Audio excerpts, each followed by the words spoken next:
Heritage branding is not just something for luxury brands as it was in the past. Basically, heritage branding is when you tell the story of your company. You know, like long time ago in 1840, my great-grandfather was a baker and he grounded the bread with his bare hands and created this wonderful way of making handmade bread. But essentially, that's what it is. You're telling them, you know, the long lost history of your brand. Like it used to be something that you used to have like centuries of history to do, you know, like stemming back from the 18 something. But now that just kind of seems a bit old fuddy-duddy, and you don't have to have that much time to build and work on the heritage of your brand, because essentially what you're doing is just explaining to your customer, you know, who you are and how you started. And we could take Hermes as case in point, because they have got that heritage branding down pat. I don't know if anyone actually notices when they look at the Hermes logo, but the Hermes logo has like a horse and carriage. And that's essentially because in like 1837, their company started making the harnesses for carriages.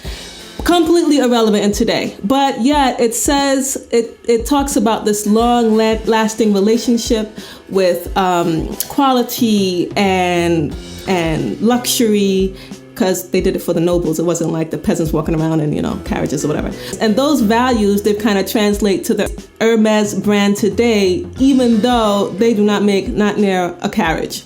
So how can you take these principles and use them for your own entrepreneurship, your own business? But basically tell the story of who you are. Tell it in an authentic way, because, you know, that whole fake it till you make it thing just really doesn't apply here. Like tell your customers how you started.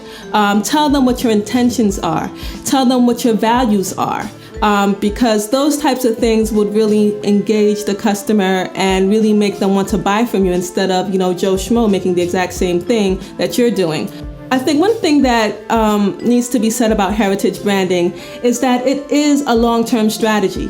It's not something that you're just gonna create and then put it on a shelf or put it on your website and, you know, that's it. You want it to be something that is a story you could tell your employees, it's a story that you could tell, you know, I don't know, your kids, whoever, so that, you know, they really feel like they are a part of something bigger. And that's what heritage branding is. It's that story tale that makes people feel like they're a part of a bigger point in history.